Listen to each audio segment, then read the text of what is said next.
Okay, hello, good afternoon.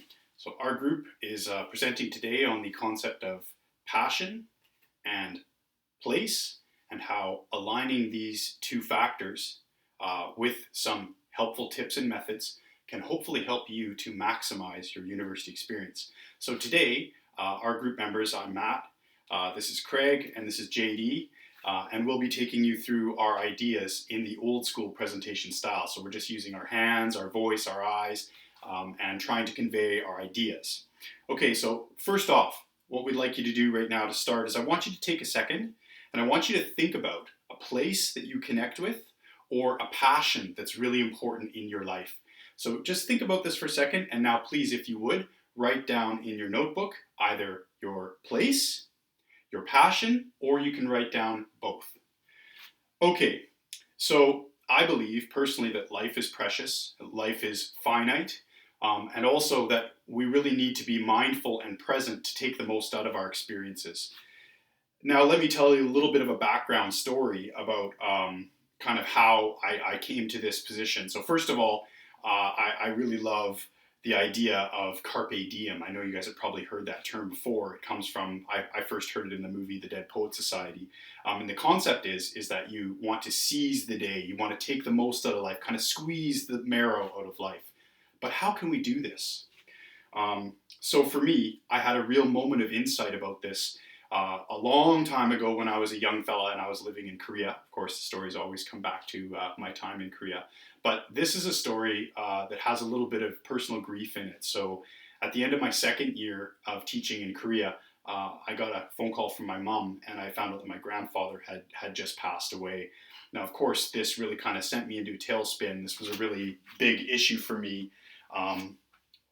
He was a really special guy. He was a huge factor in my life. He helped raise me and educate me growing up, taught me about the forest, and that's where my love of nature really comes from. So when I heard he passed and I was thousands of kilometers away from anything I really knew, it was a very tough day for me. So I decided to go downtown into downtown Seoul, and I decided to go and hike this little hill called Namsan. And at the top of Namsan is famous Seoul Tower, this beautiful tower, kind of like the Toronto Tower, but it's obviously in Seoul. And so on this day, I hiked to the top, and I was kind of coping with my feelings, trying to figure out what's the next step for me, and what does this mean for my life? You know, I've lost this really important figure in my life. And at the top, I stood there and I looked out, and there's this beautiful orange pomegranate sun sinking down into the clouds, and I just had this moment of peace. And I heard almost like this bell go off in my mind, and I heard this little voice say, "You're going to be okay. You know, you can do this. You can get through this." And more than that, I heard this voice say, "Matt, your grandpa would want you to go back to school." And so this was a really weird moment for me, this kind of insight, this revelation of clarity that I wasn't done my journey yet. And that I kind of somehow I knew that I had to make this next step for me. But I also knew a few other things in that moment. First of all, I felt peace. I felt safe. And I suddenly realized that Korea was my place, that I was comfortable there, and that I would always be able to come back there. But I also felt like if I left at that moment and never came back, I would also be okay. My intuition told me, you need to go home, you need to be with your family, but then also you need to go back to school, your journey's not done.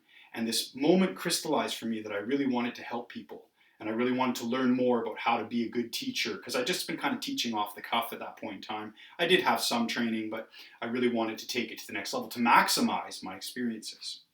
Okay, perfect. So this is our thesis. I found my passion that day.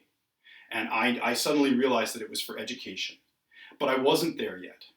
And I believe that if you can make your passion and your place line up together, that you can really maximize your experiences wherever they may be. And for this talk, we're kind of talking about how to do that for university. So we've got 5 tips on how to get there. Number 1, set goals and make a plan. Number 2, you got to trust that intuition, that inner voice. Number 3, when you find that special place, for me it's nature, in particular the mountains and going hiking, utilize that for your insight, for your clarity, and also to help you in tough times to kind of remove stress. Number 4, determination is key.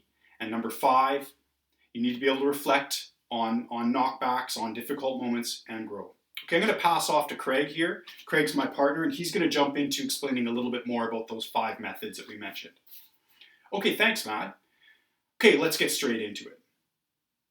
All right, tip number 1, set goals and execute a plan. So the example I'd like to talk about here is this really cool story of this famous Nepali Sherpa named Nimzadai.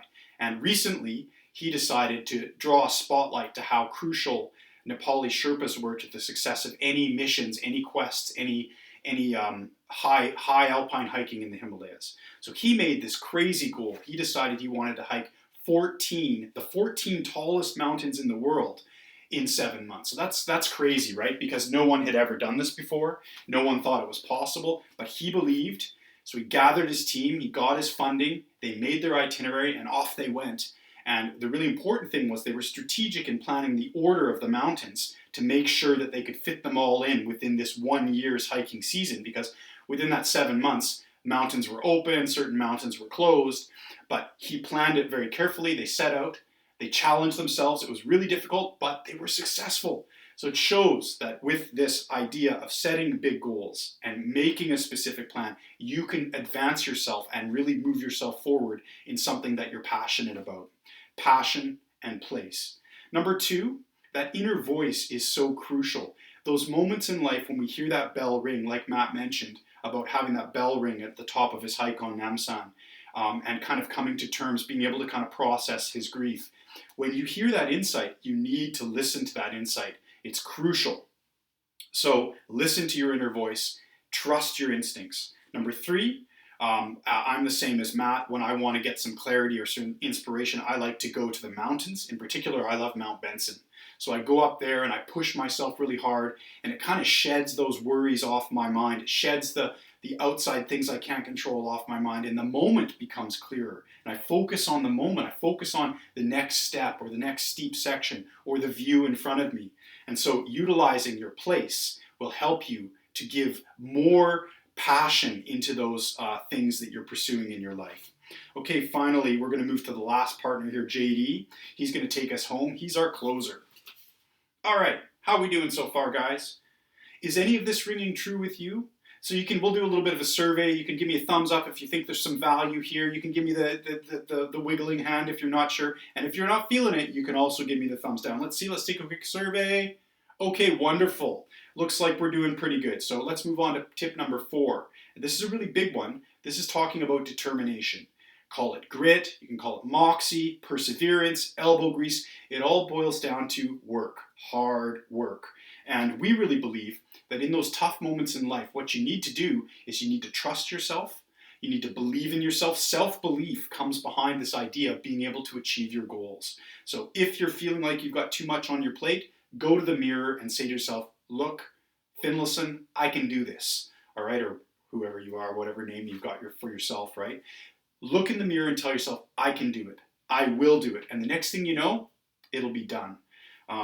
Finally, point number 5 is the idea of reflection leading to growth. So life is not going to work out perfectly the way you want it to. There's going to be some tough knocks. You're going to be knocked down. You're going to fall off the horse sometimes. But we all know the best thing to do there is to get up and get back at it, right? Also, you should reflect on what happened there. You should ask yourself, why did this happen? You should ask yourself, what maybe could I do differently? How could I alter or tweak my choices so that I can maybe close that gap on having that hard knock, right? So reflect on what happens to you. Try to ask yourself what you can do differently next time and learn from your experiences. Okay, so let's wrap it up. We're within our time window here. We're getting close to the end. We were talking about how we can maximize our passion, maximize our connection to place, to make the most of our day-to-day experience in university. And there were 5 points to cover off. Number 1, we wanted to set goals and make a plan. Number 2, we wanted to listen to those internal insights. Number 3, go to your special place. For us, it's nature. That'll help you to de-stress. Number 4, work hard.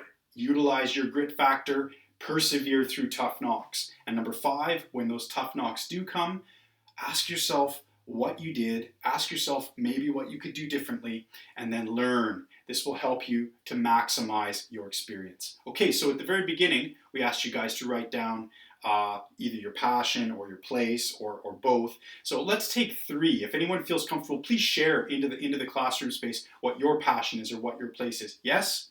Okay, nice, very good. And you? Excellent. Okay, and final one. All right, thank you so much for sharing.